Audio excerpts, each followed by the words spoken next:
And we're live! Welcome, Welcome, everyone, to the third episode, the last episode of this year of Path and Prophecy. And very exciting, when we come back in the new year in January, we'll be doing it bi-weekly. So you'll get to have even more of all of these lovely and wonderful individuals and myself. The loveliest of all, damn it. And yeah, so this is welcome everyone. This is a Theros setting set D&D campaign that we're doing here with some amazing people from the Magic community. And let's see, for content warnings, the only it's just get your usual graphic horror violence. Yeah, so that's it for that. But yes, that is me. I am Sage. I am your dungeon master this evening and champion of destiny. Yeah. I am Callahan. I am your lovely, otherworldly Triton merfolk, Faria, who's currently leveling up their character because I totally remember to do that. Yeah, I'm Charles. I'm your pal, the paladin. So, yeah, that's that. I'm Claybee. I play Nikiforos, the Anvil Rot Minotaur fighter. And I'm Lenny. I'm playing Telos, your Leonin rogue and proactive wealth redistributor. So good. I love it. Comrade Telos. Truly a mensch. Yes, and with that, while Callahan is leveling up, our party last time leveled up to level 2, which is very exciting. You all got some new cool class features, some slightly more HP, which hopefully it might come in handy for this session. We'll see what happens. And then last time, to give you all sort of a reminder of what happened, we began with Telos shimmying down the chimney, receiving the chance blessing of invisibility and also a prophecy of his own. After nicking a few bottles from the alchemical storeroom, he went downstairs in search of where Elias had been kept for questioning. Elias, one of the members of the Bad Actors troupe, who had been basically detained in order to question him and the other members of if they are in any way the cause of this disease that has been coursing through Miletus, that has been turning people to stone. While down there, Faria and Sias eventually made their way down there with Maya, and soon to be joined by Nikiforos with an individual who we later discovered to be Graves Crawley, who was in disguise in the priests of in the garments of Farrakha's priests. So there was a quick combat. It got settled in an interesting manner with a hostage exchange between some quick thinking of Telos and some very intimidating tactics from, or in some words from Nikiforos. And, eventually you were able to come together, pool your knowledge, and you all were able to deduce that the water from the river Eurydes is sort of the main vector for this disease, that is, carrying something with it, some magical property with it that is, as people are drinking the water, they are slowly turning to stone over the course of a month. And so you all went back upstairs into the medical storeroom where you had done some experiments with some mice of giving them some water, giving them some bread, seeing what happened. And that was where you made that deduction. And that is where we are picking up. You all are still currently in the Temple of Melody in the sort of medical storeroom where there are, shelves and shelves of clean sheets, of bandages, of salves, of poultices, of all of your things that, a priest going about their day healing the sick would have need for. And so with that, what would you all like to do?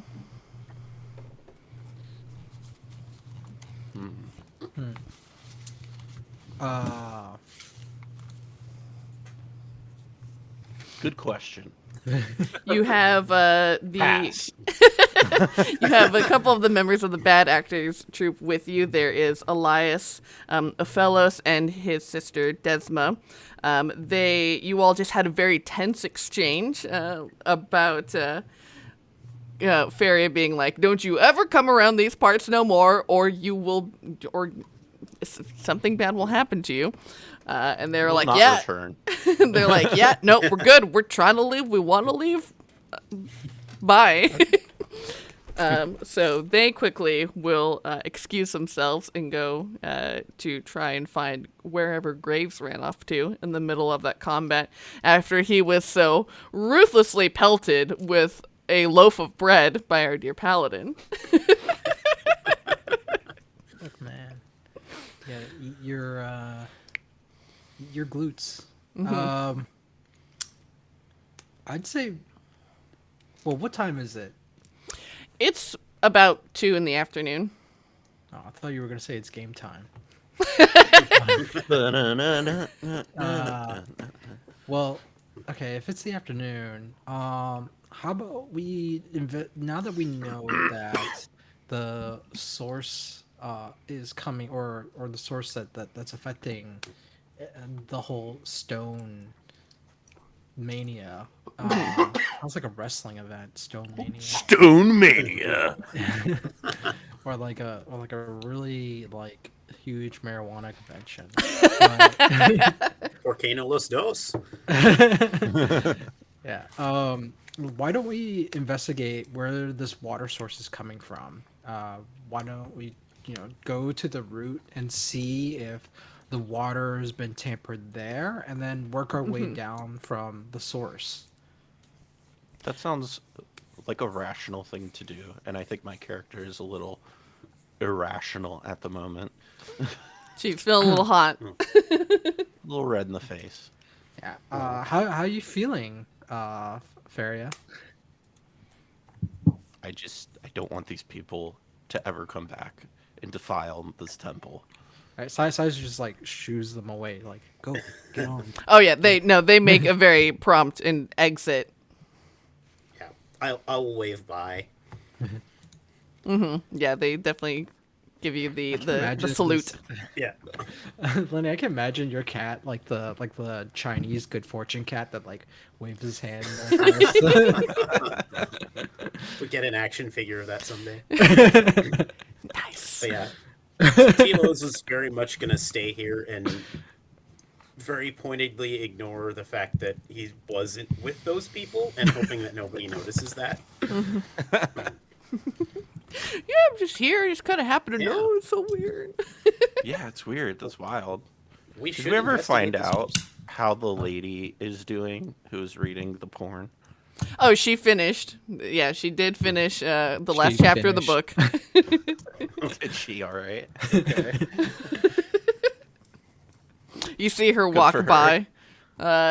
You see her walk into the storeroom, grabbing piles of sheets, and looks at you all and is like, kind of just kind of glares and leaves. Dear Meredith. Yeah. So, what's your character's name again, Charles? Sias. Sias. I think Faria looks at Sias and goes, I think your plan of action makes the most sense. I'm glad that you agree.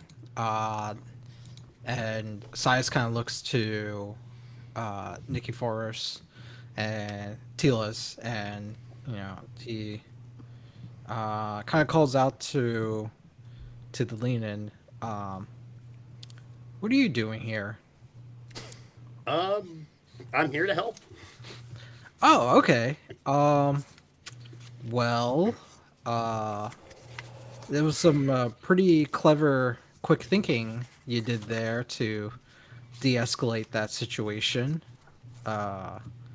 Mind helping us a little bit more in solving this water problem? Absolutely. I like living here, and I would rather not like it so much if everyone turned to stone. Plus, I managed to sneak in here and open every lock in the place, so you might need a skill like that. You might want to be a bit more diplomatic about how you advertise your resume. My I didn't character write Just a Faria word of just kind of advice. like glares at you. Sias says this, pointing his finger at Telos, but his eyes are on Faria, just making sure that she's not just going to Eldritch blast your tail out of your butt. Let me rephrase that as I provided a free security consultation. Oh, wonderful. A private consultant. I love a person with high ambitions. Well, let's see. I think whatever this is, we could always use more muscle around as well. And Sias looks at Nikiforos. I don't think Nikiforus is gonna recognize the like hint. No. They're just gonna like they're just there, kind of just like watching and just like He's just kind of eyeing you up and down. He's kind of like like a kind of like when a guy does a double take and he's like, "Damn girl," right? He's just like to Nikiforos like, hey, would you like to help solve the water problem that's turning things to stone?" Nikiforus is just going to like look at it for a second and then just be like, I've already been assigned to guard this temple.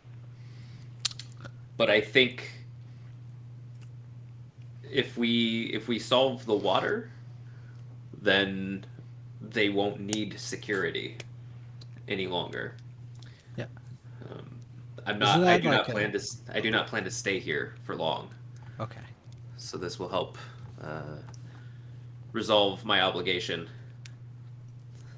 Also, I did not do a good job of guarding the door. Don't worry, it's your first day on the job. I think Faria just stands there and looks at like everyone and looks at Nikiforos and is just like, this is the temple of my god, my creator, who I work for. You work for me.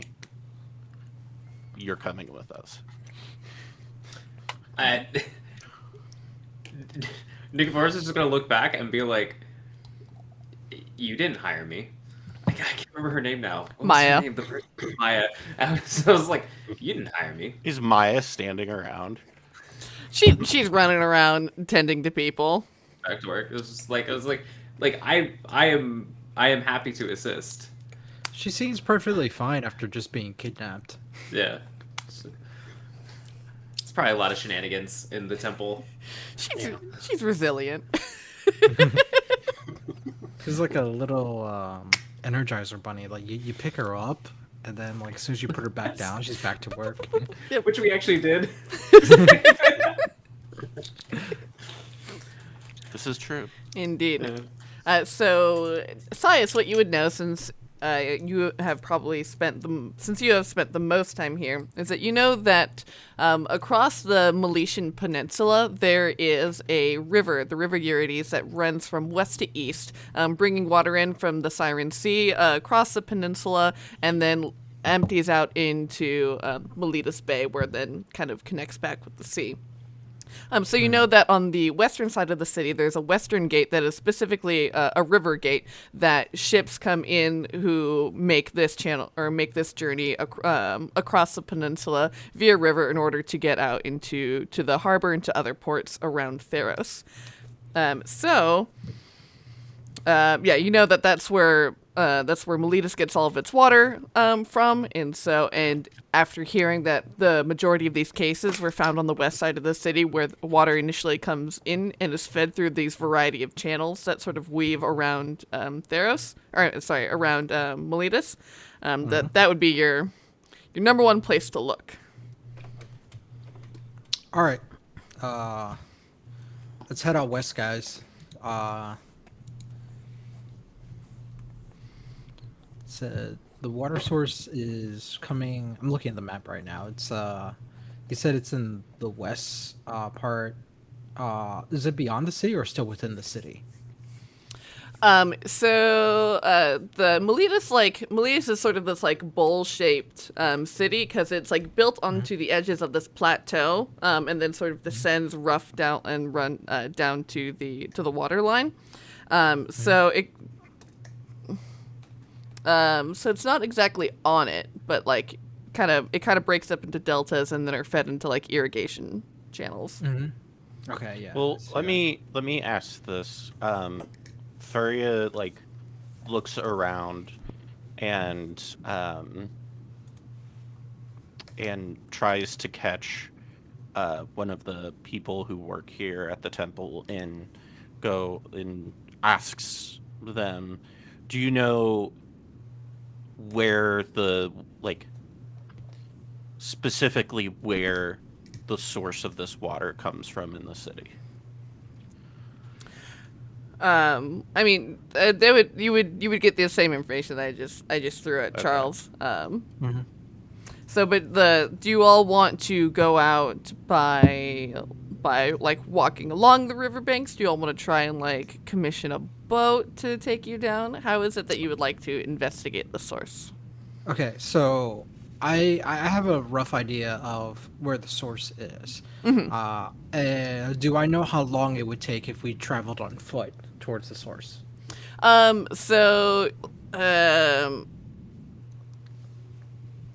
so the entire length of the river would be like a 3-day walk. But you know you can just head right out and you can basically just walk along it. Okay.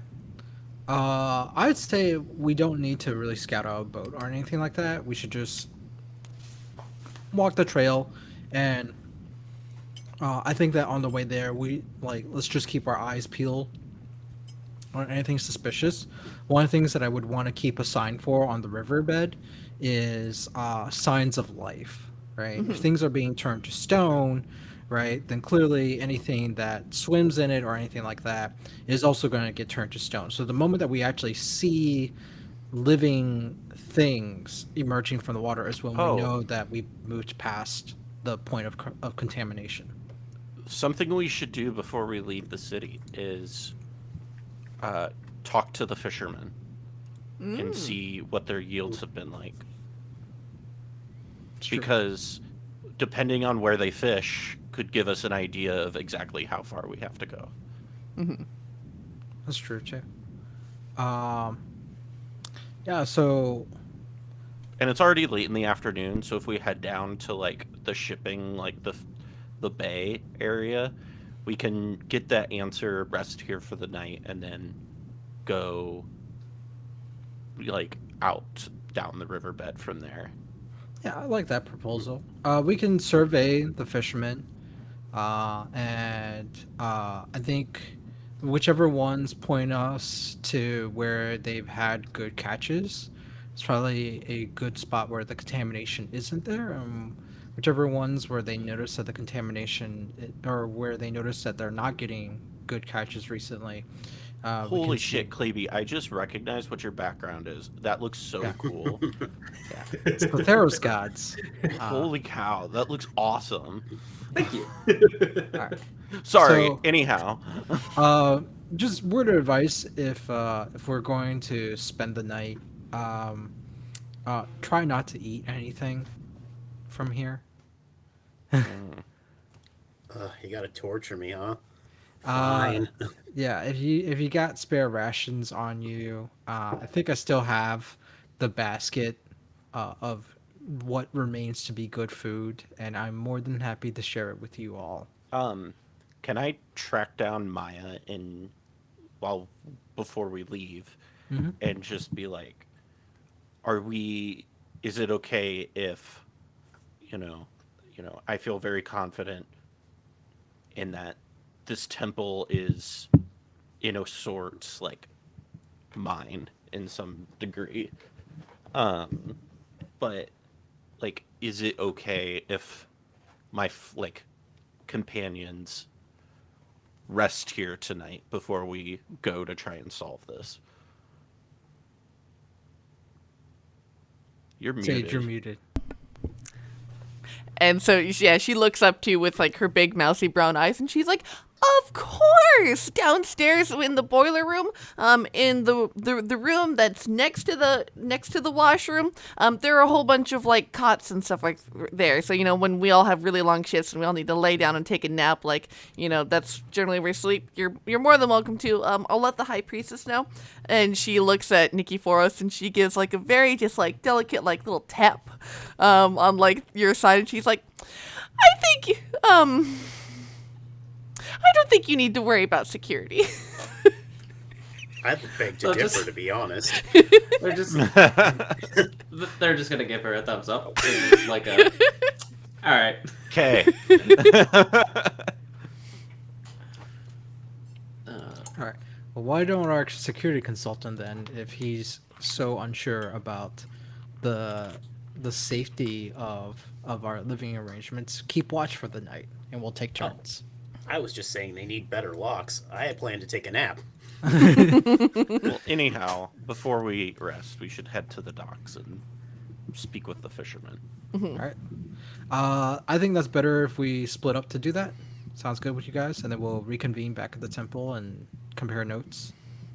Yeah, so you know that there are basically between the west and like the southeast portions of the city, because the portion that like opens out into the bay is like one main dock area, and then there's another main dock area that's more of like has more of like a warehouse district attached to it. That's at the western gate. That's like where all of the river travel comes in. So I where think would you... Faria is going to stay like attached to I can't remember anybody's names. I'm sorry. I had them written down and now I can't find my notes. Charles, character name. It's Sias. Sias, there we go. I think my character is going to stay pretty close to Sias while we're doing this. Because she feels like he is a calming, like, voice in the storm of her emotions. Oh, okay. Well, Sias doesn't know this, but you know, Sias will not acknowledge this strange creature following him around. Excellent. She's This just is- like, I'm already weird and not exactly sure what's going on, and this person seems to have a handle on what's going on. So, Excellent. So the two people who have an understanding of what's happening are going to be in one group. Okay. You know, The I'm just gonna cavern- make an cavern- insight check right here. All right, and it is like, you know, a 10. So Sias is just gonna realize, like, you guys probably don't know much about this city, do you all? Except for probably you, Telos. So Yeah, I know the seedy underbelly for sure. okay, then how about we break into pairs of 2, all right? And you can, you know, consult with your private consultants, and and I'll talk with my not so private consultants, which are the public. okay. I will be right back. I drank a whole bottle of water before we started and I had to go to the bathroom. So, All on right. that note, Not so private consultants, otherwise known as the public. All right, I would like to take the giant metal minotaur with me for this because they will be very useful for getting information from people. Nick Forrest is very excited for this. Yes. They're just gonna like actually kind of like flashback to what just happened in the scene, but like just put an arm around Telos' shoulders and just be like, lead me to your friends. Yes, friends. Brilliant. Yeah, because realistically, like as like the conversations about the water sources and stuff was happening, like these are not Nikiforos's strong points of the thinking and the planning and the Right. These are Nikiforos' strong points. and these are Yeah. All right, so then we'll start with Nikiforos and Telos then. Where would you all like to head to? Who do you want to talk to? What's your pair's plan? All right, so I'm thinking that the other team is gonna handle like the obvious stuff, like the fishermen. So I'm gonna go to the places where the criminals hang out and see if anybody's heard anything about, if anybody's actually like maybe they screwed up and are poisoning the water or poison the water and not saying anything. I'm gonna see if we can lean on some people to see who knows anything. Nice. Yeah, so you definitely know that on the western side of the city where there's like the warehouse district, buildings are much more spread out. There's not as much lighting on that side. There's always things to smuggle in and out of the city, as well as potentially its people as well. So you definitely know that tends to be the local hangout where you find some seedier folk. And especially for an eye for like magical stuff or stuff that sounds magical, because I'm guessing it has to be something magical that's making this happen. Do you guys ever wonder, like, why they call the seedy underbelly the seedy underbelly? I mean, I want to know why the word seedy is used, but underbelly makes sense. Yeah, I guess so. Yeah, why is it seedy? Like, I don't know. Let's see. chat, do you guys know?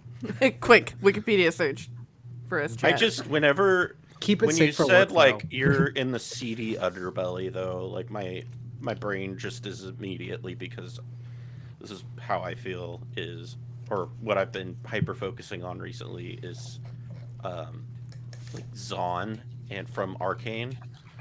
I just see no the spoilers. Undercity. No spoilers. I don't know anything about this show right now. I'm not spoiling It's- anything. It's just Okay. like where half the show takes place. It's just excellent. That's all I'll say. It is, but almost like it's as good, if not better, than Spider-Verse's animation. So you, Telos, you would know that one big thoroughfare of roguish types, you would know that a big hangout that they have is a warehouse that has been converted into this sort of like speakeasy gambling den sort of situation called the Spry Roulette. And so you know that many jobs come out of there. That's definitely like that's one of the hangout place that if you know it, you know it. Yeah. All right, yeah. So, Nikiforos, I'm going to take you to one of my favorite hangout spots, the Spry Roulette. Just kind of watch your back a little bit and follow my lead. Sordid and disreputable. Thanks, so Samurai. Nick Forrest is gonna just kind of like look over their shoulder and then just nod. Like, I mean, Let's go. we're in the place. oh, okay. Oh, okay. And so you all make your way over there. You know that you kind of have to ask around for the daily password, but knowing the couple of people who hang out on street corners, where they are able to give you that, after making a few pit stops for conversation. What is your passive perception, Telos? 13. Nice. Okay. So as you're going about hitting up sort of your usual contacts of people who you know around the neighborhood, who you can usually get the lowdown of rumors that have been coursing through, it seems that people, much in the same way in the main thoroughfare of the city, the warehouse district is much less lively. You don't remember the last time you've seen it this empty. You see, it seems like a lot of these warehouses have sort of been cleared out. and boarded up.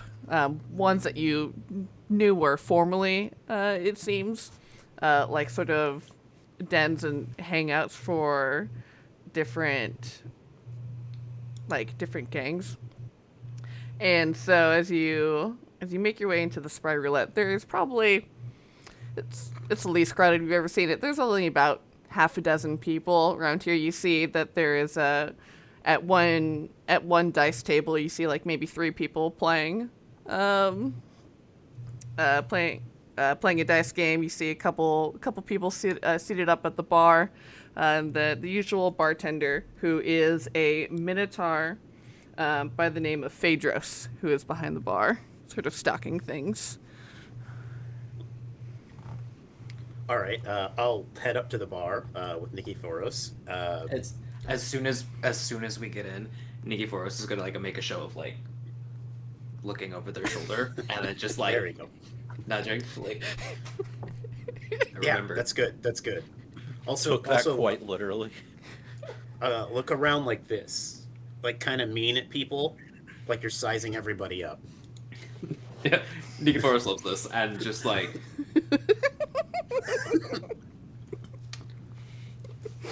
Oh, I love it. All right, now we're not going to say anything, and we're going to go straight to the bar, and we're going to have a seat. Phaedrus, some grappa, and looking at the metal minotaur, do you drink? I do not. And Nikiforos is like staring at this Minotaur bartender now, just like sizing up still, hasn't turned off that mode, and is just like, Telos, who's your friend? I've never seen one like this before. The muscle. Oh, is that what they call you? He looks at Nikiforos. who? You're called the muscle? That's pretty cool. Who calls me that? I do. He kind of just You like, do? It's just like Nikiforos is like, you do? what? And he just kind of waves his, this huge hand, just kind of waves at you. It's like, waves you off and turns to Telos and is like, well, how's business been lately? Keeping busy, and brings you your drink. Actually, yes. I'm here on business. Of course, business mixed with pleasure. As any good that's business good. should be. So, we've been looking into this strange plague that's been sweeping through Melitus. It's awfully strange. I had a friend the other day. They just went into the temple and just no good can like. I mean, what are those healers even doing? Well, they've got us on the case. Oh. I was wondering if perhaps you had any information, or maybe you could point me in the direction that I could find some. I'd be happy to make it worth your while. Well, that's sort of the odd thing is, I thought it would come from some, mischief, from something in the city. But, everyone has, the authorities have pretty much cleaned the place out. They've chased out every damn gang in the city just about. Like, with the way that income's been going this week, if it keeps up much longer, I mean, I don't know if I'm going to be able to afford to pay any of the other bartenders. I mean, shit, everyone's just picked up and left. Sorry to hear that. You haven't happened to have heard of any, like, unusual shipments or anything coming through? People smuggling things? No, nothing unusual. When it gets, we have, it's always sort of a low point in the summer because it's just so fucking hot outside. No one wants to be here. But Tell me about it. All those humans and their skin, they have no idea. You see, like, this sort of tawny fur just kind of, like, bristles on his shoulder, and he just lets out this long exhale that you just, like, with this hot breath that you can just see. And he goes, ugh, God, yeah, bunch of crybabies. Nikiforos is just like looking at their skin, like during this conversation of this, like it being hot and just being like, right in the middle of the fur, it's just like, Do you like knock on your skin or something like that? Or just... no, they're just thinking about that difference of like, oh wait, it gets hot. Yeah, like. Well, Phaedrus, I appreciate your help. Let me know if you find anything or hear any interesting rumors. Also, just for you, for any kind of brewing experiments. Also, I'm gonna look at Nikiforos. Don't tell Feria about this. I'm like swipe from the Temple of Ferica. So I have 3 bottles. I've got green, blue, and mauve. I'm gonna give him mauve. Why did you? I have no idea what this is. But it's probably Don't at tell least worth some money. Feria about this. And he takes up and he pops the lid and he takes a sniff and he goes, oh, I don't think it's poison. I'm not sure what it does either, but, you know, it's always fun to find out. And he holds up for I love cheers. that attitude. He says, yeah, I will let you know. You know, I mean, just, you know, traffic through the West Gate has been slower than normal. If you look at some of those ships out there, it's odd. It's like, you think, you know, at first it kind of looks like barnacles that they haven't scraped off, but there's like the whole bottom half of the boat, like on some of them, it just looks like it's a rock. Surprised the damn things still float. That is something to look into, yes. Thank you. And he gives you cheers, and he throws back the potion that you handed him. And he's like, ooh. he goes about his business. And then Sias and Feria, where are you all headed to? To talk to the not so private consultants. We're going to speak with the public. And I'm just going to follow behind Charles, and like, I'm assuming people are probably staring at my character. You know what? To not draw as much attention, do you mind just, you know, wearing like a cloak or something? Yeah, I can do that. All right, let's throw up my hood. Let's be let us be the ones who are asking the questions, not them asking the questions about us. I'm properly hooded. Nice. Right. So we got a little Red Riding Hood coming along. So where are the fishermen? Are they like at the docks and stuff, or? Yeah, so you know that No, they're in the mountains, Charles. I don't know. I mean, there's like multiple aqueducts here, so. Yeah, so you know that in the bay there's like a docks where the ships come in. You know that a lot of the fishing comes in from people fishing just outside of the bay. Yeah, so you can make your way down there. Yeah, sure. I'll head to the fish market. And it sounds like the beginning of a rap song that I can't remember now. It's like a blind man walking down a fish market. Anyway, I walk down the fish market and, you know, I peruse their wares. What are their wares, actually? Do they even have fish for sale, or is it all bad? Yeah, so as you head down to the fishmonger, you see that what would be a very bustling marketplace, because the fish caught in Miletus Bay are like just prized as the best, the tastiest, the place where you order fish from in the city or in Theros. And so as you're heading down there, being relatively close to midday, you would expect it to be, it's generally busy. People throwing fish across the market. The calling out of prices. There are oftentimes like auctions for very particularly large caught like swordfish. That That sounds are like Pike Place. yeah, exactly. It's like Pike Place, but as you head there, it's a ghost town. There's barely anyone there. You see just like Damn. a couple, like in one particular market stall, you see like, the one person who's just kind of, just like looking around, like trying to, it's as if they're trying to find something to busy themselves with, but don't have anything. They're just, cleaning the same counter instead of knives that are already spotless. All right. Before I say anything, Flower Crown Gaming. Maybe that's all we need. That's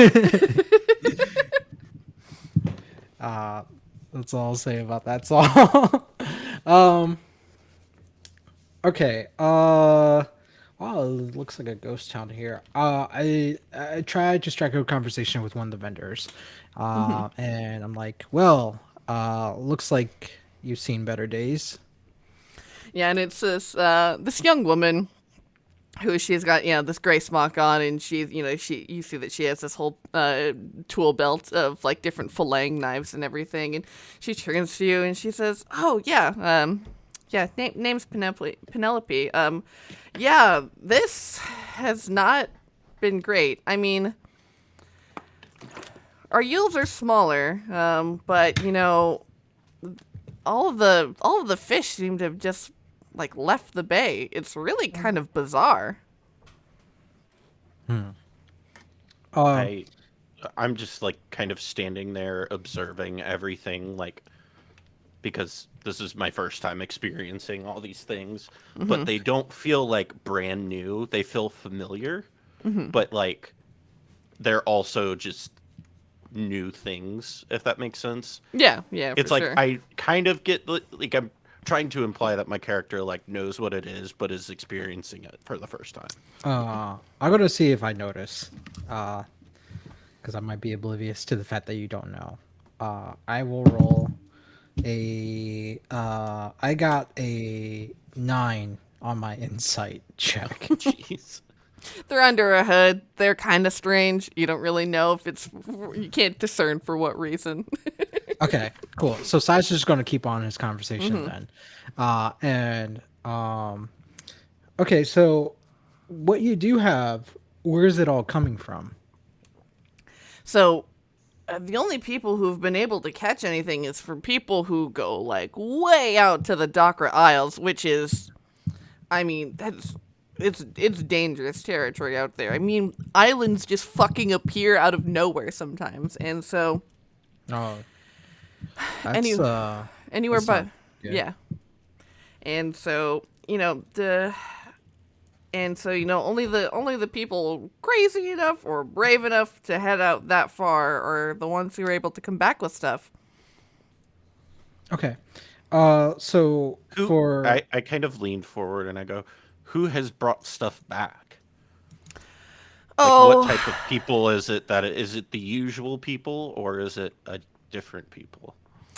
I mean, it's the usual people. I think if you go one row over, then one row to the left, Rhoda, she's probably will be in from her trip soon. Yeah, she's, I mean, one of the few. I look at her and I kind of like show under my hood a little bit, and because I don't know exactly the wording for like what I am, as far as like race, and I'm like, are there others like me in this who have come back? Oh, and she kind of, you see that she like takes a pause of like trying to understand of like, and she's like, well, I mean, we don't see too many Nicks born around here. I mean, you're one in a million. Shit. I mean, but Tritons, yeah. Rhoda actually, She spends most of her time here, in Miletus, but I know she does go back to her undersea home, wherever that is. I've never actually really asked her, come to think of it. Where is she at? And she's like, well, all right. I mean, I've got nothing to do here. I'll take you over to her stall. We'll see if she's back yet. And so she comes up, wipes her hands on a cloth that she throws off to the side, and we'll lead you all through this like labyrinth of market stalls and shops and everything until you see this Triton woman who has these like very just iridescent blue to purple scales on her. And she goes, oh, good, we caught you at just the right time. Rhoda, I've got 2 people here who are asking about the fishing, and since you're the only one who's caught anything recently. And this woman sort of like very strides over. You see she just oozes confidence. And she gives you all a once over and goes, how can I be of service? Yeah, so we were wondering about your fishing patterns. It seems like there's a uh, there's something that's going on with the fish. We're noticing that your fishermen aren't able to catch their regular loads or amounts of yield on the day to day, and they have to go further and further away. We were just wondering which areas have been hit the most. You see, my friend and I were investigating this issue, and we would like to help. Oh, is the government finally getting its ass off the couch to do something about it? Fantastic. Well, within the bay, all up along the peninsula, the farther you go out, the more likely you are to find something. As soon as you get out into really, truly open sea, I mean, they're all out there. It seems that they've migrated. I don't know if something's maybe changed with the water. I'm not really sure, but the bottom of our boats look like they've been, cemented over. It's crazy. I look at her and I go, and I pause and I go, our people, are they safe? Yeah, I mean, mostly they don't seem too affected, because, residing a bit further out from the coastline, the people who are, down out past the shelf, all generally fine. Interesting.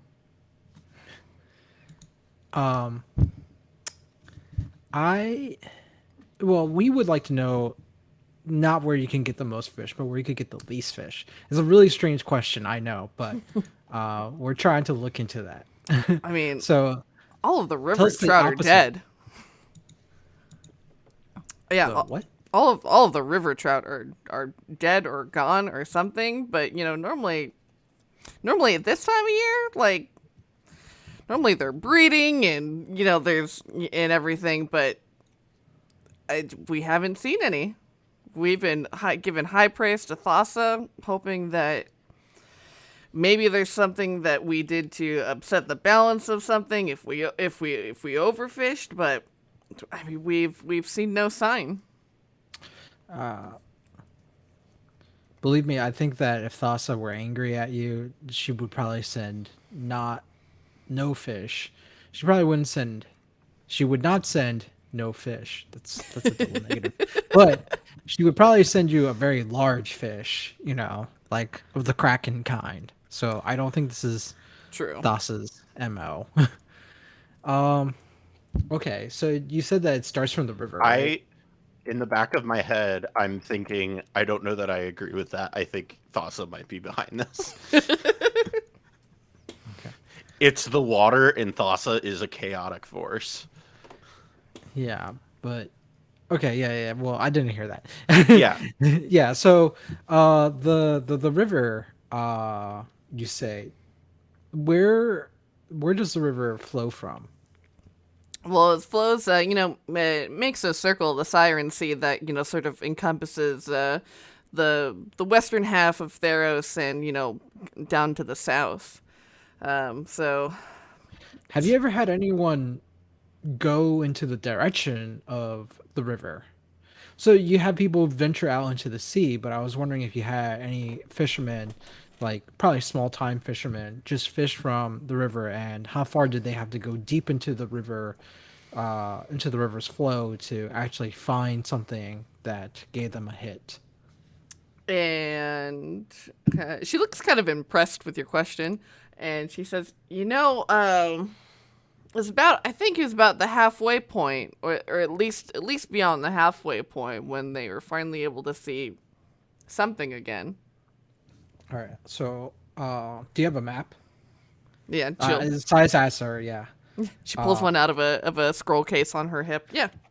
All right, so here's the working theory that we have right now. We believe that the water itself is contaminated, and we can begin by applying like 1980s data science to in Greek architecture.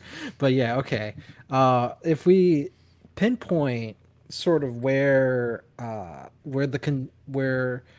you begin to see hits on your fishing supply, and when your banks die, we can start to draw a perimeter around this map here to hone in almost a radial perimeter, or like a perimeter around the location, and find the center of where this is happening.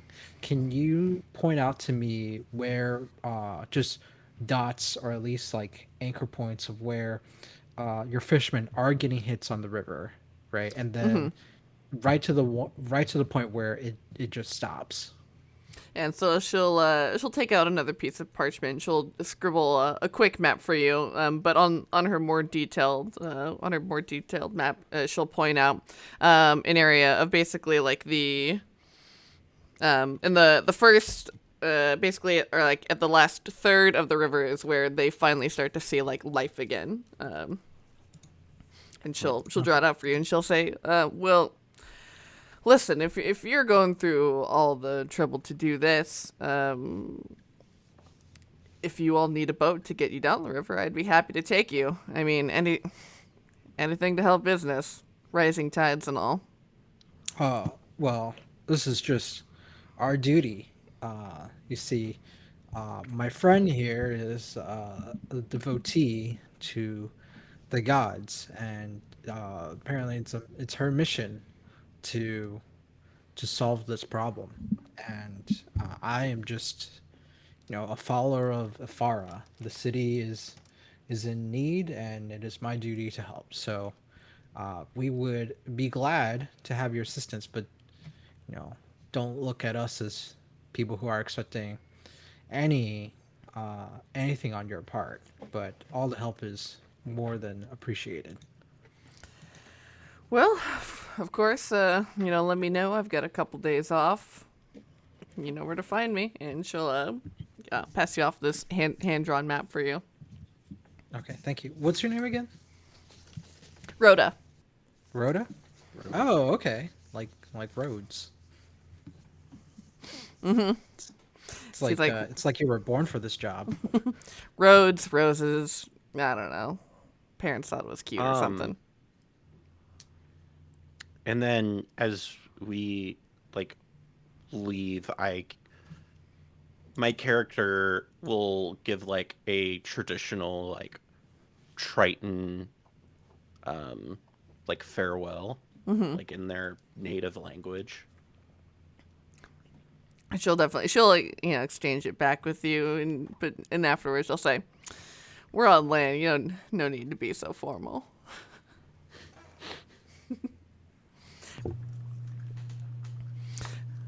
Yeah, and so with that information you all have, where do you all reconvene?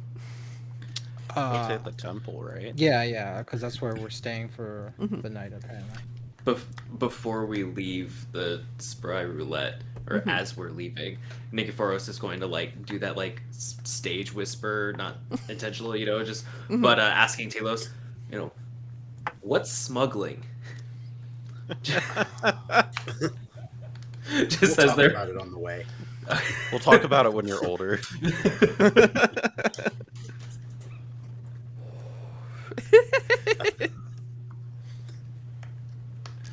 But yeah, I think after that we would also head back to the temple. Very cool. Yeah, and so you all can find each other pretty easily as you all reconvene. Maya will point out the exact room for you that you can see that it's clearly labeled barracks, but she'll pass you off like a set of sheets and a pillow and a blanket and everything, and we'll she'll be like, yeah, here are the cots. There's the washroom, and then there's like the restroom next door. Feel free to use anything. I'll be around for another couple hours. So Telos turns to Nikiforos and is just like, so, like I was saying, smuggling ends up being a really lucrative opportunity because you can sell things at much higher prices since nobody's supposed to have that stuff. Nikiforos is just like nodding along, absolutely lost, and the economic theory. Just. Fascinating. And then I think Nikiforos is just going to like, as they're like coming in then to the barracks, like is going to like awkwardly put the sheet and blanket and stuff down since they don't sleep. It was just like put them on a spare bed, and then I don't know, are Sias and Faria already in the barracks, or do we beat them? I think you all probably got back a little bit quicker. Okay. Cool. So then, yeah. So Nikiforos is going to turn to Telos and be like, "What did we learn?" Well, we learned that the criminal element of Melitus is likely not involved. Nobody's smuggling anything unusual as far as we know, and it seems to be that people are leaving, or more likely that they're just dying from being turned into stone. So, in short, nothing. We have learned very little. Don't the boats. Oh yes, the boats. They're starting to, I guess, look like they're turning to stone on the bottom. So, guessing prolonged exposure to the water is what's causing it. But we know that already. Yeah, that's sort of what we saw when we went to talk to the fishermen. We found someone who could give us a ferry, and we have a map here, and Sias rolls up the map onto a table, pointing out this looks to be the general area where the contamination is being consolidated into. All right, anything within, like, how far is the contamination spread, Sage? It was On the like map. it was like the first 2/3 of the river. Okay. How much is that in terms of like mileage or whatever the Miletians use in terms of units of measurement? So it would be like 50 miles. Okay. So like a 50-mile diameter or a 25 Or it'd be mile like radius? a 50-mile diameter. Okay, so anything within this 25-mile radius, it looks like is where the anything beyond this 25-mile radius seems I to thought be I was okay. playing a game, and all of a sudden you took me to algebra class. Jeez. I'm sorry. Pythagorean theorem is very important in D&D when you can fly. Look, all right, we are in Pythagoras' hometown, all right? We gotta pay proper respects, all right? Euclid is still drawing his circles for all we know, all right? So, Yeah, anything beyond this 25-mile radius seems perfectly fine. So we know that the contamination hasn't spread this far. We might say that there is that the radio point might be here, right? But it could actually be elsewhere, depending on how the aqueducts and the water in the irrigation system works, right? Because it could be distributed from any of these potential focal points, and Sias points those out on the map as well. Uh, I I believe that the contamination is spreading. I don't know if this is like some sort of magical field or something that's, just affecting in an area. But if we are to presume that it is in the waters, it will only eventually spread further and further. And I don't know what is the differential growth for that as well. Sorry to take you back to math class again. There's Calculate. like We're it's like already in an anime, and there's like a little bit of smoke coming out of the ears as they're just like intently staring at you, listening. kids. But there's just the You kids in the chat thought that you had escaped Diffie Q in high school. Well, let me tell you, to find the limit of X as we approach, the contamination of this water supply. Differential equations is my favorite math class. After mathematical modeling. Yeah, Beautiful. yeah, for sure. I know what you're talking about. No, I'm over here like I'm an arts major. Yeah, I was into English and literature. And, Yeah, so everyone's kind of eyes kind of glaze over as the science is explaining this, and it was like kind of Okay. nodding. All right. yep, So, like, I totally understand what you just Look, said. Yep. basically, we need to go this against here. the flow. Yes, we go here. All right, we'll find someone to ferry us over here, and everything will be fine. We'll figure out what's going on, and that's all you need to know. So I look can- around to everybody and I just go, I think he knows what's going on, so I trust him. All right. Oh, brilliant. yeah, Nicoforus is totally down. Yeah. Someone with a plan. Excellent. Let's follow the plan. All right. Yes. So So after before we go to sleep, can my character go up into the temple and try to commune with Farrakha? Yeah, definitely, absolutely. Yeah, you know that the main reflecting pool that bisects the sort of opening foyer, where there are these 12 statues that line this opening hall with all of these great champions of Farrakha, and that is definitely the place that seems the most contemplative and pensive space. Mm-hmm. Yeah. So I'll sit there and meditate, or whatever you do, pray, meditate, whatever the people do. And yeah, that is what I'm doing. Very nice.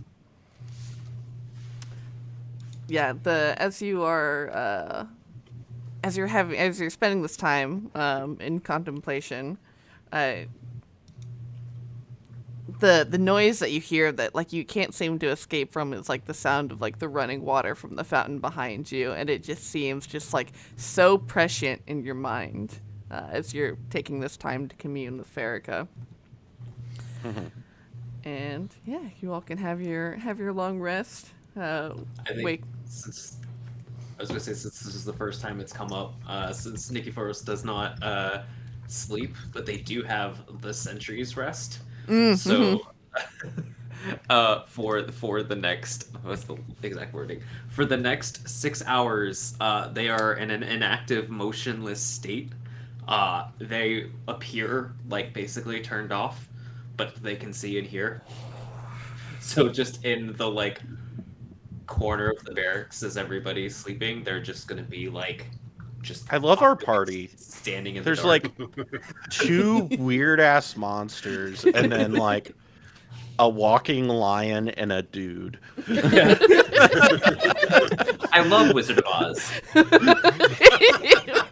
have the Literally Tin what Man, we're doing. We have the Tin Man. We have the lion. We have Dorothy, and you can, Feria. You could just be a very like fantasy version of the Scarecrow. There you go. High fantasy scarecrow. Beautiful. Hi. And so after So we've distilled this down to the Wizard of Oz. Great, cool. I can't believe I never even thought about it until literally you said it out loud, and I was like, wait, Wizard of Oz. Oh, exactly. It's fantastic. All right, and so as you you all wake up the next morning, there is you all can have there's the kitchen where they make sort of a nice like easy morning breakfast of like, you know, basically like grits. And so do you all want to walk along the riverbank? Do you all want to take up Rhoda's offer of getting Oh, we're taking up Rhoda's offer. Like, Yeah, Like- I'm into not walking. yeah. very cool. I think Yeah. my character is very interested in like would push the group to do that anyway, because she is very like interested in trying to connect with, or at least observing another person of her like that's like she's kind of like. Yeah, definitely. Nikki Forrest is down to go along, but also very ginger about getting on and being on boats. There's just a certain level of like, this is really This is unnatural. Which no less that, and it's like it's very vulnerable. Like which of you can swim? I don't know if I could swim, but I guess I could just walk along the bottom after sinking, because I don't breathe. So Yeah. like, This is a minor inconvenience, and I'm unhappy about it. yeah, So after you go through and you perform, you know, your morning rituals of whatever that looks like, perhaps have some breakfast, and you all can head back down to the southeast side of the city, to the bay where Rhoda's shop was, and you see her. You know, she's going through and she's like deep cleaning, and as she sees you all approach, and it goes, "Oh, so are we heading out then for adventure?" That seems to be the case. Yeah, it seems so. Size will pull out the map and points to, I guess, the foci, the little circle, and says, "Can you take us there?" Absolutely. Right this way to all aboard to my beautiful ship, and she leads you down to a dock that's way down at the far end, and you see this very wide and shallow boat. It's got oh god, what are they called? Anyway, and you see it's got one mast and a sail, but it also has oars to paddle, and you know, she heads down to a small downstairs area and shouts, and you see a couple of very tired looking human men just sort of stride up and go, "All right, boss, what, all right," and she, you know, starts barking orders at them to get everything going, and begins navigating through a very intricate set of channels that weave through around the outside of Miletus, and eventually to a large sort of river gate that opens up and allows for passage of ships through onto the river. And going out, you see that they have to row because they're going against the current that's flowing in from west to east. And yeah, it's very Nikki Forrest wants to help row. yeah, they definitely accept the help. They're like, yeah, They're just- get in here. Yeah, they're very excited about this. And It's a good workout. So it's Yeah, sorry, go ahead. Telos will. I was going to say Telos will take a nap. Clyde the Mast, curl up, take a nap. You Yep. mean a cat nap? I guess I'm gonna talk to Feria in this time. It's Okay. like, so, uh, I gotta ask, when you just kind of came into existence, right? Uh, I suppose that is how you could describe it. I I'm feel as if I've existed for eternity and for all but a moment, all at the same time. So, does any of this feel new to you, or like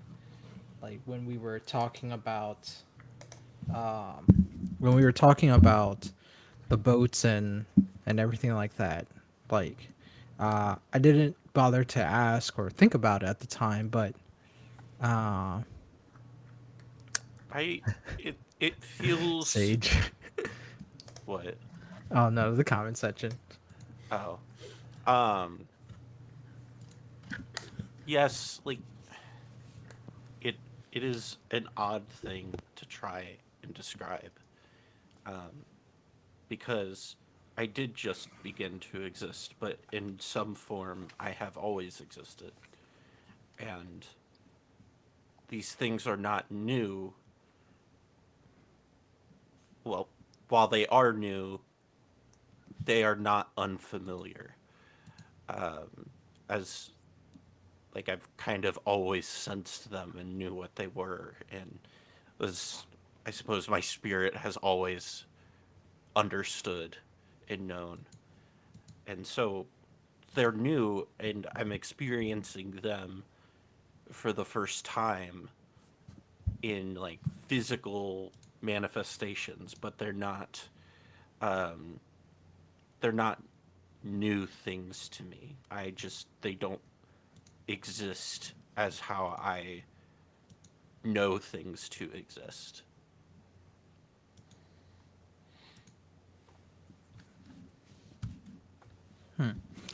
Uh, it's it's kind of hard to wrap my mind around.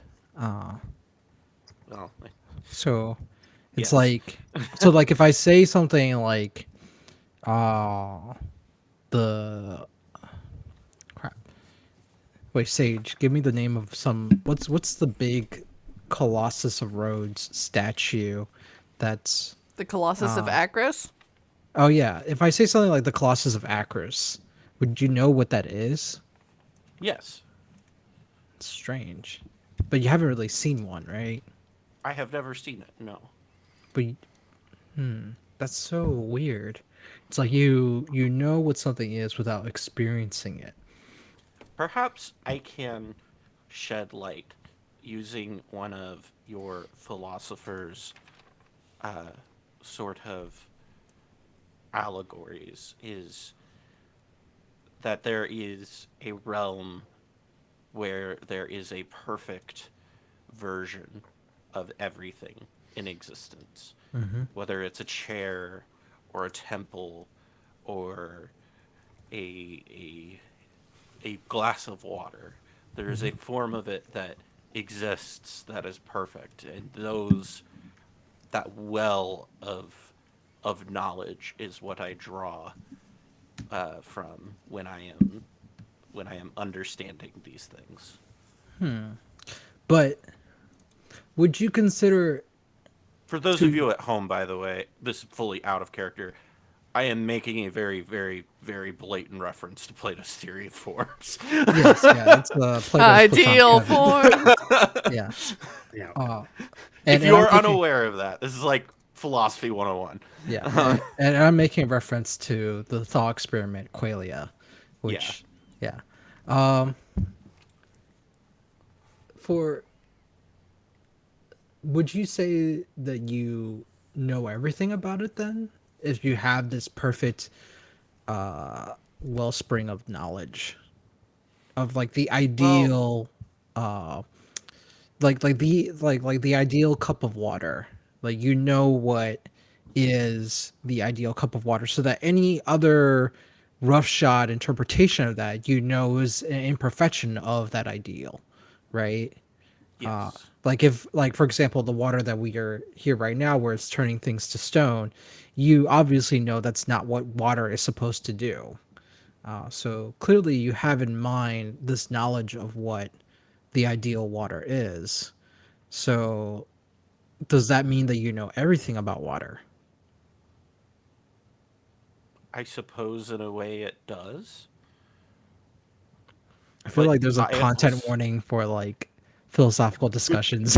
yeah, but it's strange because, as you said, I know these things, but they are odd to me because I have never seen them in this way. But I also don't remember anything before existing now. But I also feel as if I have always existed. It is quite literally an odd, like a very difficult thing to try and explain to a mortal. So it seems strange to me just because I think that you and I sometimes are familiar to the world in similar ways. But a large difference between you and I is that I know what it is like to face with something completely unfamiliar to me, then Hmm. to know what it is like to be new. But you will never ever actually feel that. And in some ways, it's kind of sad that the gods created you, and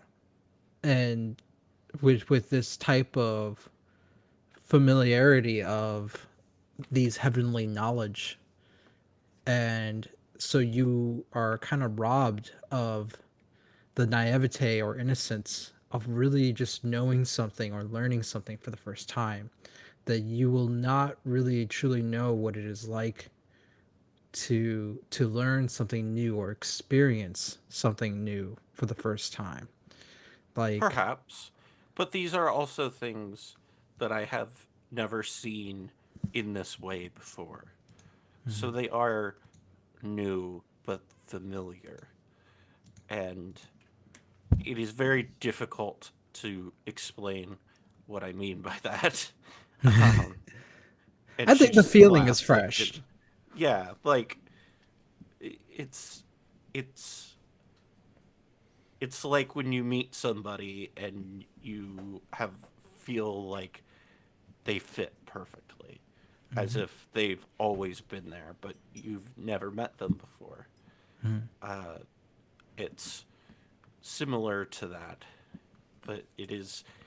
I don't know if I would say it is a sad story. I would. I would say I exist to bring peace, and my joy and my happiness is in that peace. As is mine. So with that said, what do you think about this city?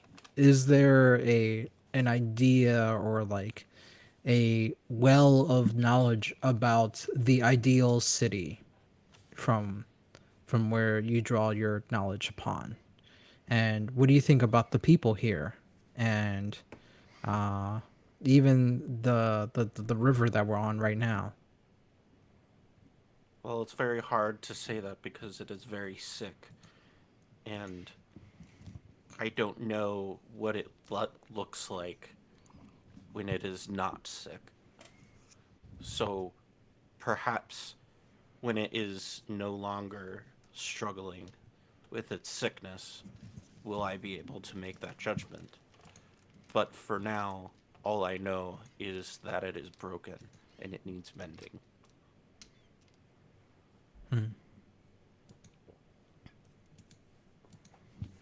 Okay. How far are we, guys? With Charles and Nikiforos I just like had a like Socratic discussion, and y'all are just like with vibing. Nikiforos rowing, I'm going to say we're probably about Well, were we going 25 miles? We're probably 20 of the miles there. With the relentless Nikki Forrest rowing is, and like, strength. turboed it. Practically a motor. It's like when you watch the like at the Olympics for the rowing, when it almost feels like the boats are about to come out of the water. They're just like launching themselves. Oh man. Yeah, definitely with the sheer amount of power that you can generate, the boat is definitely going much faster than it would be if you were not rowing, for sure. And the crew is definitely very thankful, extra thankful that you're here. And you do know, they have a rowing song? oh yeah, you got to keep time. Yes, awesome. Nikki Forrest loves this.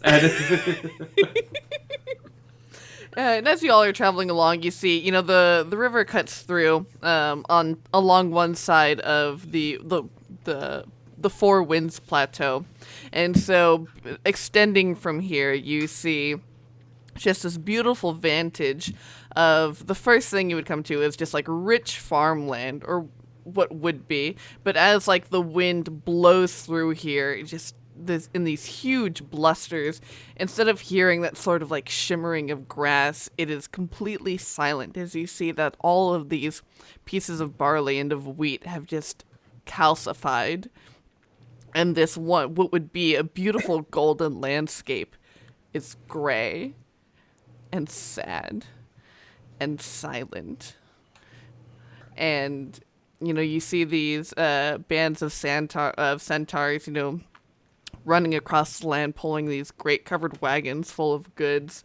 And eventually you all come to a point where Rhoda turns to everyone, and she says, all right, take your precautions. And you see every one of them, they take out from their pockets like what appears to be like balled up material and put it into their ears, and she hands a pair to each of you, so effectively what are earplugs.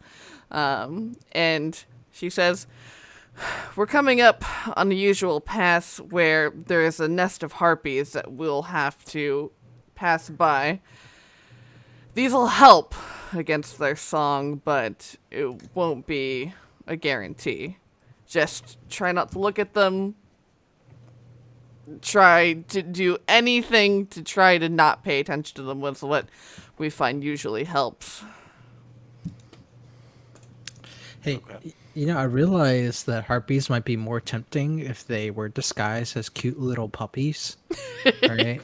Because that's sort of like what my dog trainer tells me about, like, trying to train my dogs, like, by just ignoring their cries so that they know that they can't get what they want by just yelping a lot.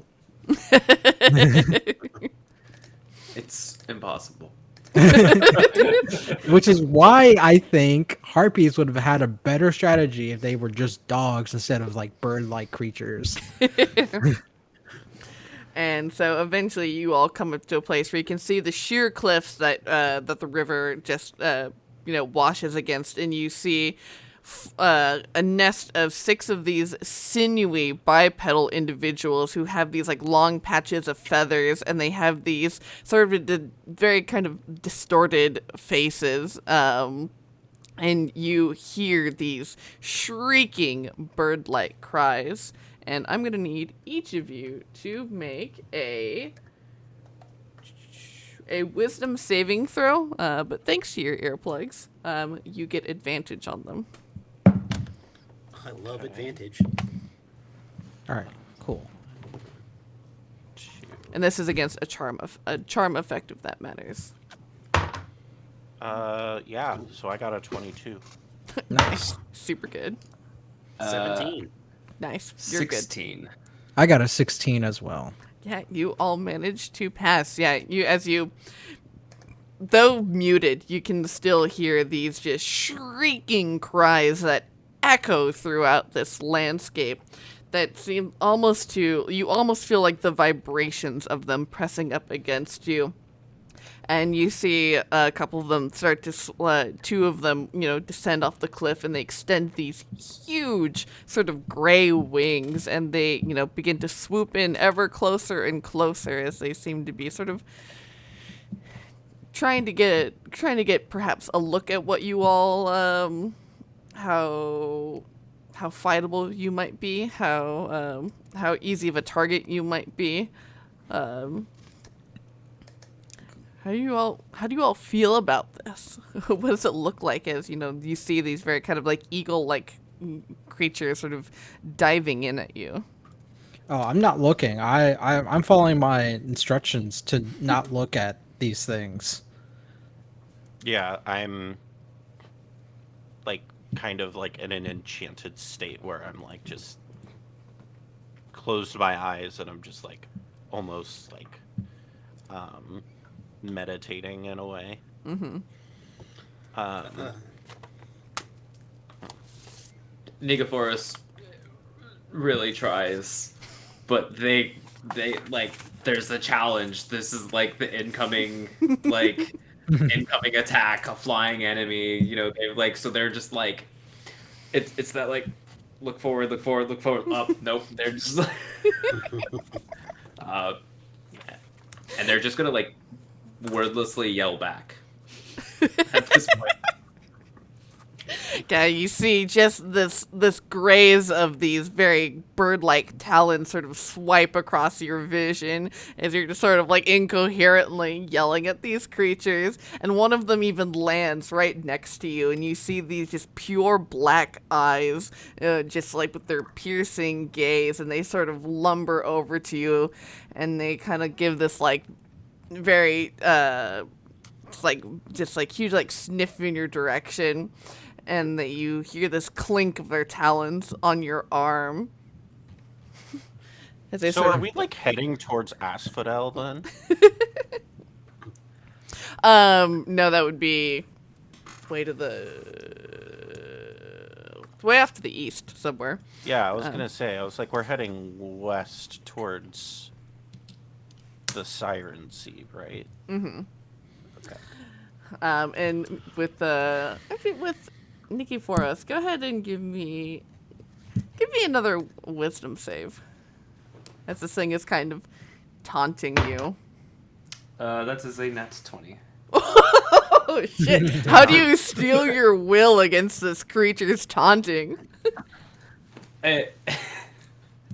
It's like it's basically just like the fight. There's the tapping of like the claws, and there's just all of a sudden like Nick Forrest literally like steam style like exhales sharply out the nose and is just like all that just kind of rides that excitement that led them to challenge the harpy in the first place, right? Of this like it's not bloodlust, but it's the thrill of the fight, right? Like this is their purpose, all they were theoretically created for, and so like they're it's just go time. there's no time to like be stuck here. Like, And as you focus in, and you just and your rowing grows even more like faster as you're just like this steam is just sort of pouring out of you and this frustration, and it kind of just gets right up in your face, and you see it just lets out this shriek, and you see this mouth of 100 needle sharp teeth that sort of like just roar at you, and it just immediately then just turns and it goes to launch itself off of the deck and take off, being annoyed that it couldn't get the better of you. I think Nicophorus just roars back again. Like I think that's all of their response is just like at this point now it's like a triumphant roar, and it's not even like a, because at first there's a little bit of confusion because like we're not actually fighting and in Nicophorus's expectations, but then like realizing they've won as the harpy goes to leave, and I think there's a little pride that they didn't forget to keep rowing. Like they didn't like take the oar and just go down. We'll bludgeon this thing. I look at Rhoda after we like pass these people, and I go, "It's strange to see harpies this far west of Asphodel. When did they come and take nesting here?" They're a group that they've been here. I mean, as long as I've been sailing, we're not sure, but they've decided to make a nest in these cliffs, and they're one of the many dangers that we face out here on the river. Interesting.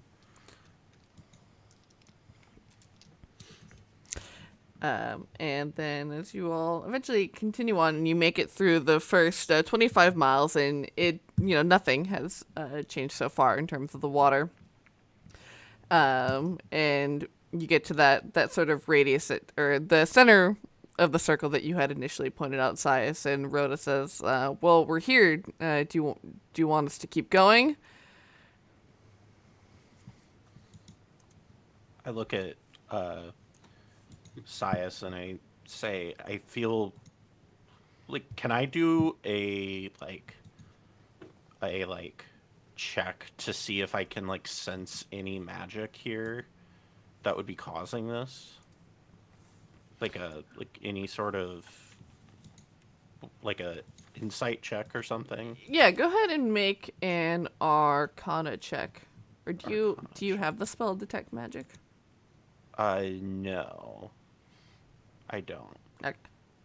Yeah, go ahead and make an Arcana check. Ooh, nat 20. Ooh, nice. So looking around, as you've made it through the first 25 miles, you haven't seen. So if this disease is being carried on through the water somehow, there's got to be something that's corrupting the water.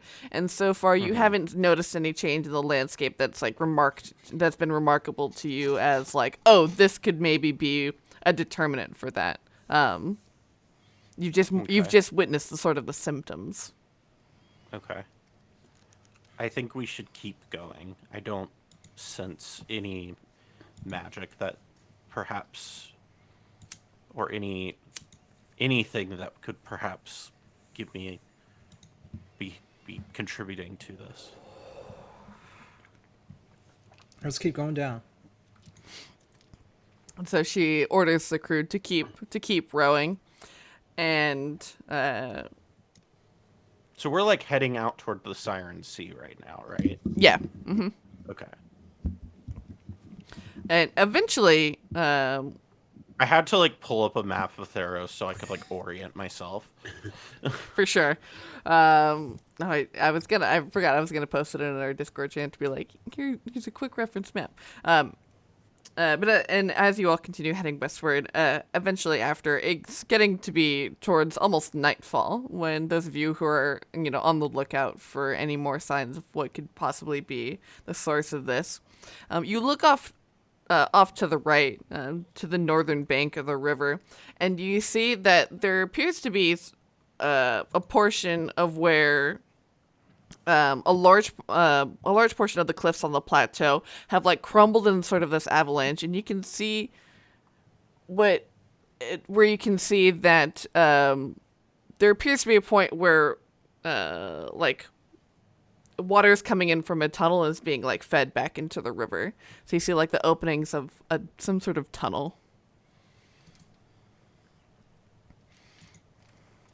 So I'm thinking we probably want to stop and look there, right? Yeah. Oh yeah, people hide things in caves all the time. I kind of give an offhanded like remark, like, I'm sure you know. This is a very astute observation, security consultant. I'm sure you're very aware. Yeah. Security consultant. And so, yeah, Rhoda calls over and, orders for them to row to closer towards this entrance that you can see. And she says, Well, our boat's not gonna make it through there. I don't know if you all want to try and... It looks maybe like you can definitely swim it. Maybe get shallow enough where you can wade in it. Hmm. Do you have like a rowboat that we can just take to shore? No. Yeah. Can I just like find a piece of cloth and just kind of dab it around in the water? Mm-hmm. Or I do that and I pick it up. Does it turn into stone immediately? No. it wouldn't have turned to stone immediately. Or, okay, hold on. Sorry. Let me think. That's a Yeah. disconcerting answer.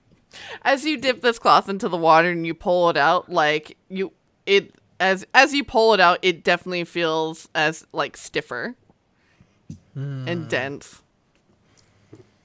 How far do we have to wade in this water? It goes on for a while. It's hard to say, and then Oh, it dang. leads into darkness. So who is most likely to be stone proof amongst us four? Everybody stares at Nikki for Slow turn. Wait, but Nikki Forrest doesn't understand subtle hints. So let's just all look at him and see and wait to see how long it takes for him to figure it out. 2 hours later, Oh, you're muted. I am muted. I hit it. Yeah, Nicophorus is going to like actually like look with consideration at everyone there, and then kind of like look down and be like, I think it's me. I was about to say I thought you were gonna quote like the Iron Giant, and you're like, "You stay, I go." Even way better. No, but like out of character, I am both immune to disease and resistant to poison. So I am probably, depending on what the details of the stonifying is, I'm probably the best bet to go. I'd also in character would be the most willing. Yeah. Wait, you're you're an artifact creature, right? Yeah. So, fortunately, I don't think this curse is a stony silence. Oh my god. Oh my god. Yes. Cursed totem. Oh, Would you I say love it's a it. cursed totem, Charles? I don't see any totems around here. No, that's You where don't we're know going. that yet. We're going to the totem. But yeah, so I think, so like Nika Forest is gonna like look at the tunnel and then look back at the group and just be like, should I scout ahead? And we all just kind of nod our heads, yes. Nikki Forrest, do you have dark vision? No. Okay. So you will need a light. I think I have torch. I'm pretty sure. Yeah, you probably have torches in your pack or something. You no, end I up have submerging completely in water. I have tinderbox. Huh. Yeah, I have tinderbox. I don't have torches.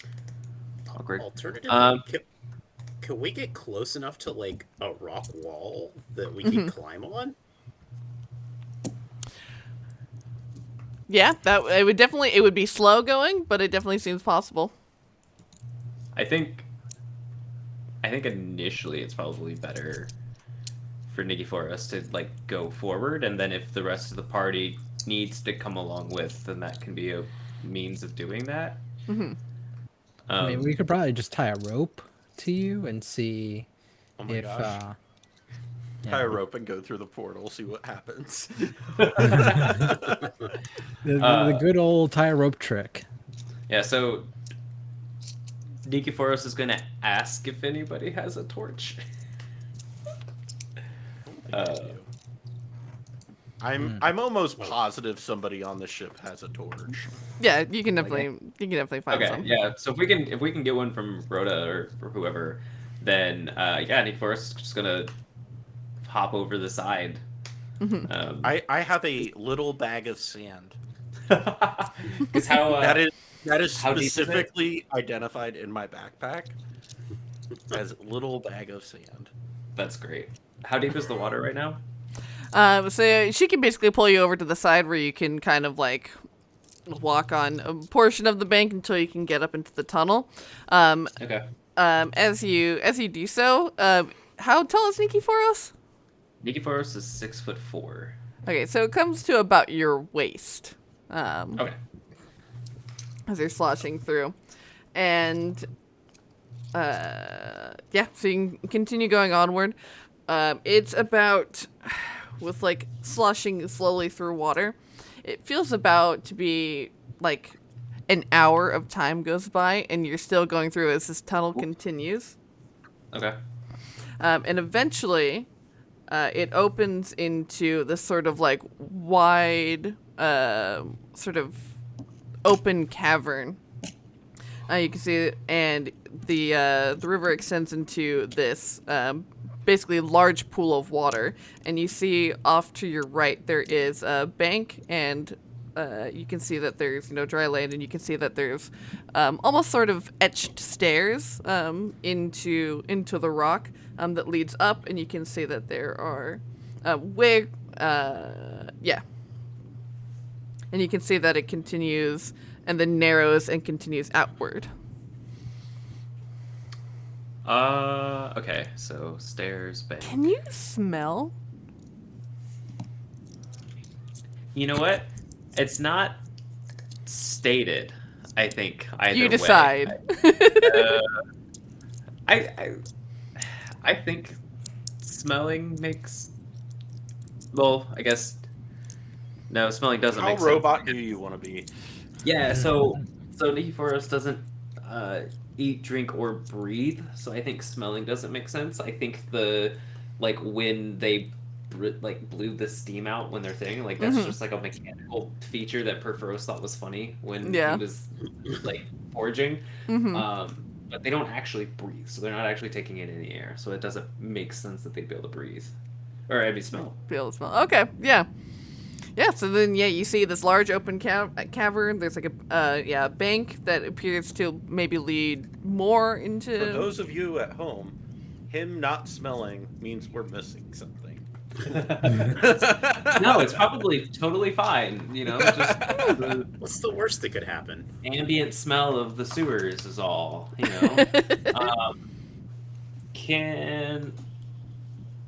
know that's like the passive stuff. Can I do it? Like, see if there's anything, especially around the stairs. Do a perception check to see if there's anything else I noticed beyond the description, or. So if you want to head over there and look, but with the light of a torch, it's really hard to make out anything before making your way over there. Okay, yeah, I'd like to go to the stairs first, or go towards the stairs. So you go there. They do look like they have been like very purposefully carved for individuals, probably roughly humanoid size, to be able to use to climb up about 10 feet, and you hear squawking coming from up those stairs. Squawking.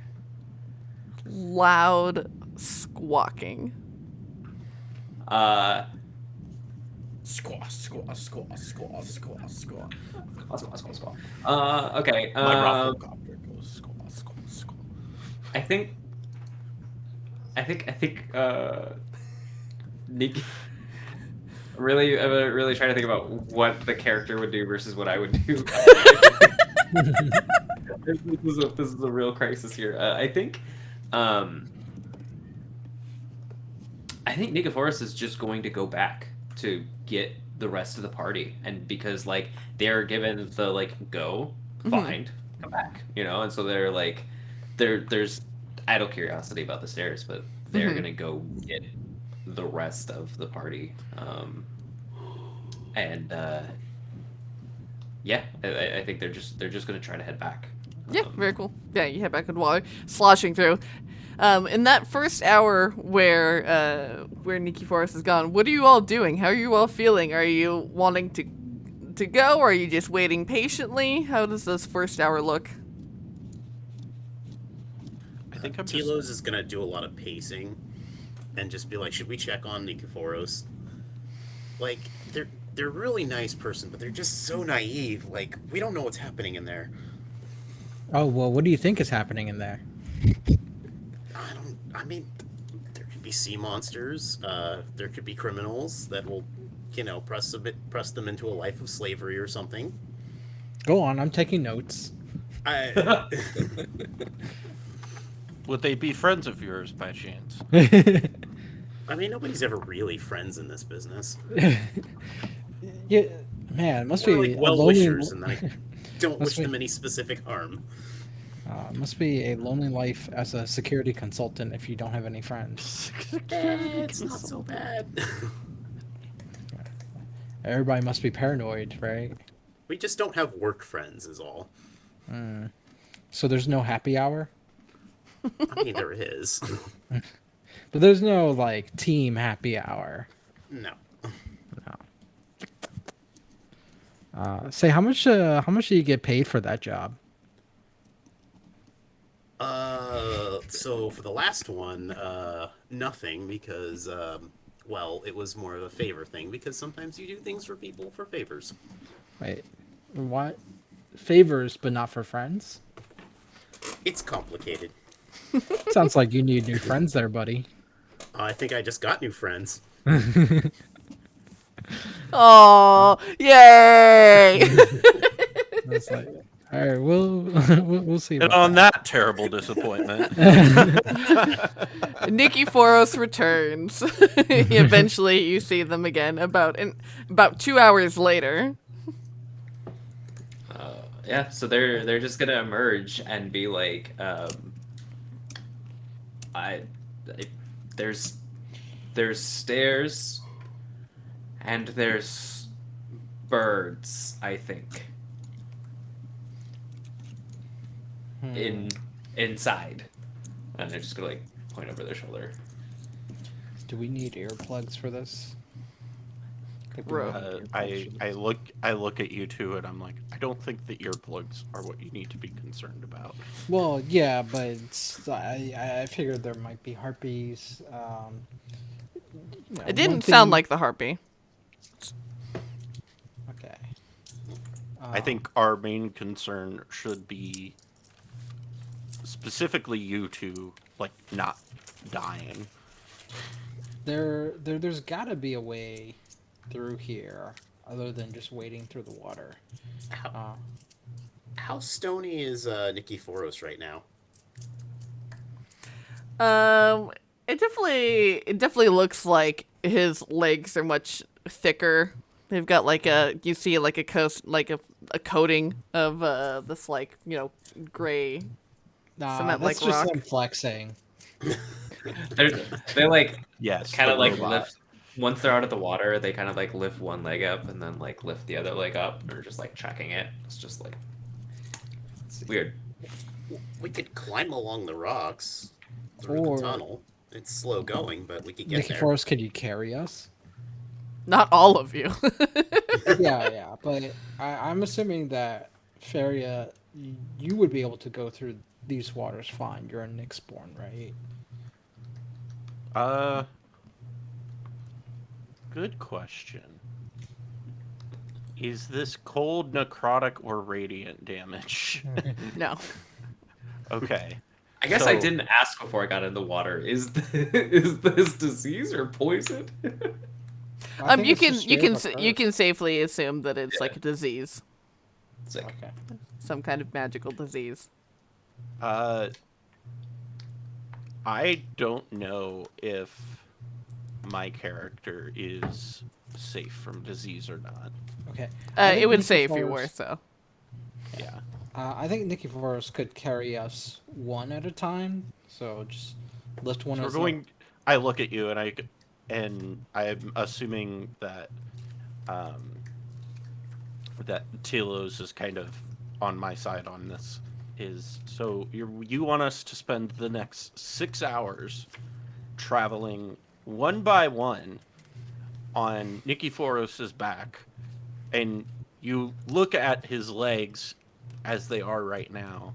I don't know that he will be they will be of much help to us by the time that 6 hours is over. That is also very true. I'm trying to pull ideas out of here. Nikiforos is like, while you're talking, is kind of like sizing each of you up and just like a little like lift and like trying to What is figure the out- ledge like on the inside? Like, is it like rock climbing ledge, or is it like It would be like, yeah, like small bouldering. ledge? It would be like bouldering across for an hour, at least. Oh. Probably 2 hours since without like just straight up walking through this water. That is kind of tough to do. I just want everybody to be aware I have no dex modifier. You will definitely need to So- make some athletics checks along the way if you're gonna try and boulder it. Yeah, the leveling up helped a little bit, but like I am not going. The likelihood of me successfully making that for an hour is not high, but also I think what we should do is come back with tools that will allow us to travel through there safely.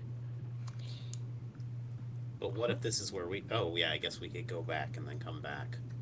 Yeah, like That is an option. Rhoda is clearly willing. I look at Rhoda and I'm like, you're clearly willing to help us solve this issue since it's affecting your business. Sure, whatever. I mean, whatever I could do to help. If we're gonna go back, I think we should just do some information gathering here. Did you hear anything inside the cave, Nikiforos? water and squawking. Squawking. Okay, and you Aha. said that. And you think it's not really heartbeat related? It sounded very No. different. Okay. Harpies like scream and are supposed to sound like a storm. Is not it like is it a squawking. lot of squawking, or is it like just like one or two squawks? It was a lot. Yeah. Okay. And let's see. And you said that there were some stairs that, after wading through the water, we can then climb up these stairs. Yes, there is a fork, and there are stairs, and then there is more water. I So think- really what we need is to come back here with a smaller boat. Yeah, and Sias is going to look at Rhoda's and ask her, do you think we could just circumnavigate around this area and see if there are any other entrances or exits around here? Yeah, and absolutely, she says, "Well, all right. Well, let's keep on heading up this way." And continue about another 10 miles until you see a point where the water from the river is diverted into like this other sort of landfall avalanche area and seems to be leading off into a tunnel. Are we able to go through the tunnel? No, it's too small. Too small. Yeah, I'm assuming all of these tunnels are going to be too small to go through in this boat. I mean, Like, I it don't would think- it would honestly even be hard with a rowboat because the water was only 3 feet deep. Like so. Well, sure, we don't even need a row. We need a pole. Like we literally can just use like Yeah. a sword to push ourselves along. Like, we literally just need something to keep us in the water apart. Okay. We can just like Venice our way down the cavern. That's true. That's true. Okay. Oh yeah, we can get a little gondola and have a moonlight Oh. dinner. Be the tunnel of love. I like this plan. So I mean, Alright. yeah. So with the plan is to go back, and yeah, she can definitely get like some. You can all definitely have access to like sets of crates that you could like, or like wood pallets that you could strap together to make something that you all can like drag yourselves along on, and can come back with the next day to this same location, and can do so. All right. And so yeah, Let's do it.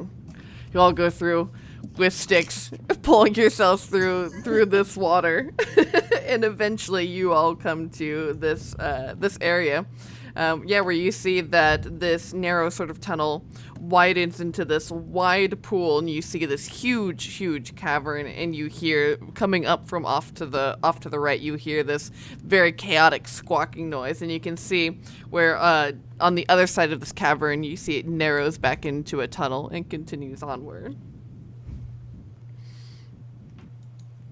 So this is where yesterday I'm assuming this is where you heard this. Yes, this is the squawking.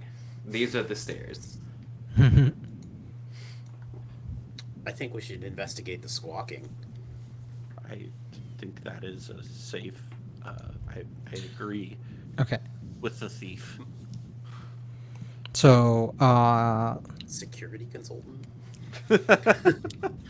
okay. Do I know anything about the squawking? Make a nature check. All right.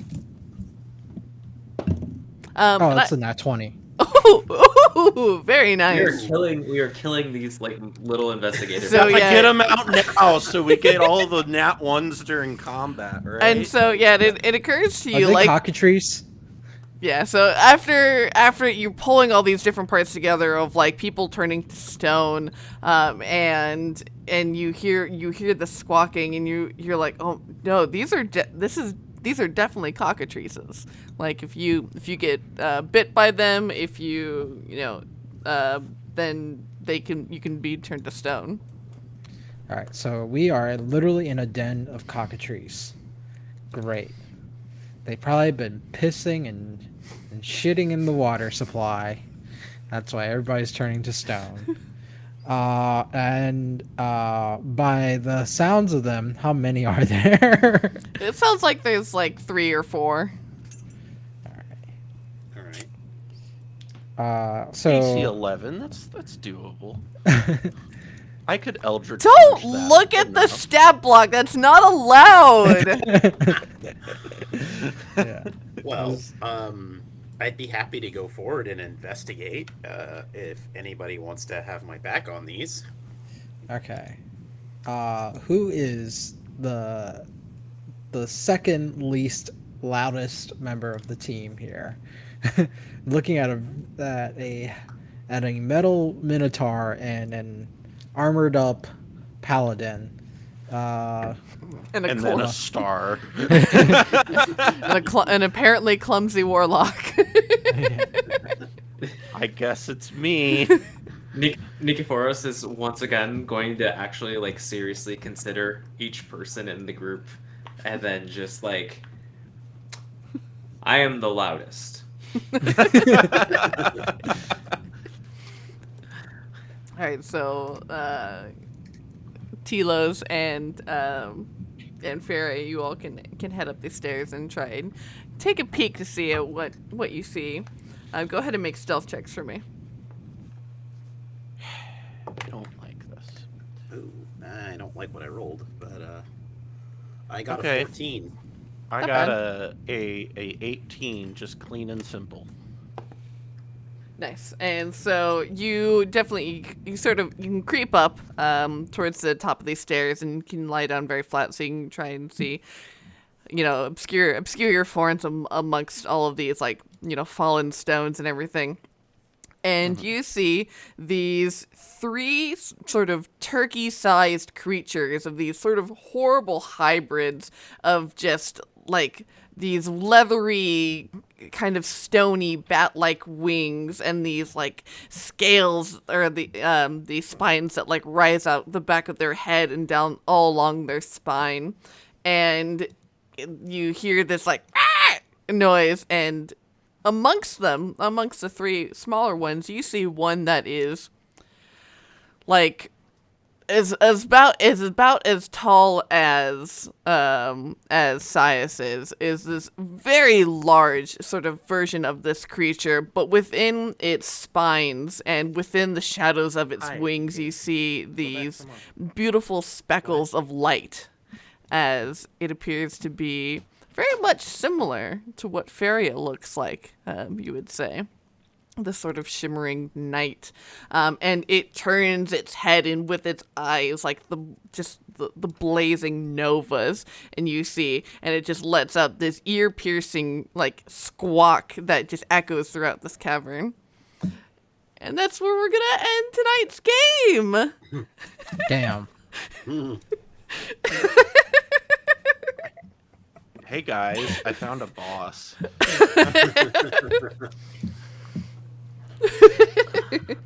So this has been fun. We have found perhaps the source of this corruption of the water, and that will be our last game for this year. But we will pick up.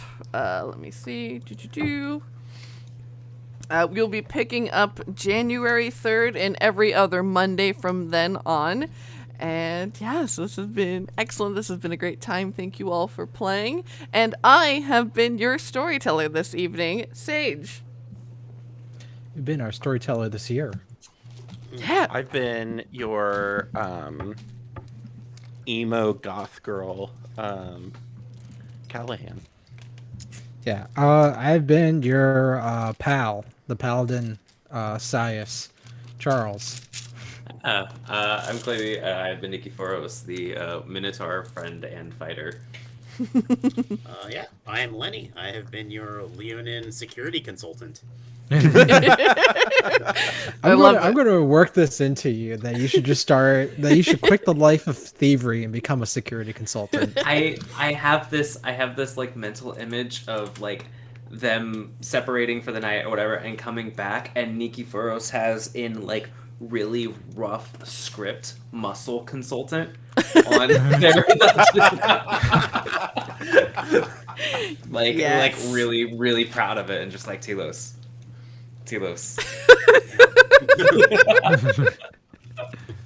Oh my goodness! And then is Would there do thing. anything that you all have going on that you would like to promote? This week you can find me at PAX Unplugged in Philadelphia. So if you're there in Philly, come say hi. I mean, this is Mind Sculptor's normal stuff. You can watch the Team Turn 3 stream every Sunday at 7 Eastern, and then new episodes of the podcast every Monday. And eventually we're going to get back to doing gameplay. Please don't ask me when. Yeah, same here with Caleb from the Mind Sculptors. You'll hear from us every once in a while, podcast episode. So yeah, looking forward to that. And you can find me on Twitter, handles right underneath my name. Yeah, I've got CNC Power Hour streams where we do virtual EDH coming back this Sunday. Kind of took November off because life. And also Friday evening. Yeah, Friday evening I will be on Mental Misplay. Nice. Oh, that'll be Yes. cool. Jamming some high-powered EDH, and I am very excited for that. Yeah. I'll watch from my hotel room. Nice. Yeah, I'll be streaming this Sunday with the Scrap Trawlers. We do budget EDH. This time it's going to be me, Andy Zupke, Zbex of cosplaying fame, and Very cool. Peter Mono Whiteboarder from Twitter. Oh, nice. Peter's a Yeah. really cool guy. Peter's yeah. great. Peter Yeah. cracks me the fuck up. Like it's just like It's such a wonderful person to play commander with. Yeah. And then I guess on edhrec.com you can check my bi-weekly article series. I just dropped one last week about a Yuriko's Sea Monsters deck that has me Ooh. writing poetry. So if you That want to see sounds how I write really fun. poetry and an article, you can check that out there at edhrec.com. Series is Power Sync. Hell yeah. You know what you're gonna have to do after this like first season is done is you're gonna have to figure out how to make a deck like based on all of our characters. I'm so excited. I'm so excited to. Ooh. I'm so excited to roll zero a commander deck based off of Nikiforos. Yeah, that is. I mean, I think my deck is pretty straightforward.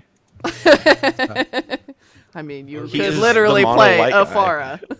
Yeah, this is just play Afara, right? This is a blue-white Yeah. Theros deck, and you just play creatures and stuff. And I'm pretty sure there are some blue-white knights. maybe or whatever. do some investigating. Oh my god, yeah, there's lots Wow. of investigating. All right. Well, this sounds like a pod that we have to have happen at once. Ooh, what would I play as a storyteller? Would I am my arch enemy? Tulane.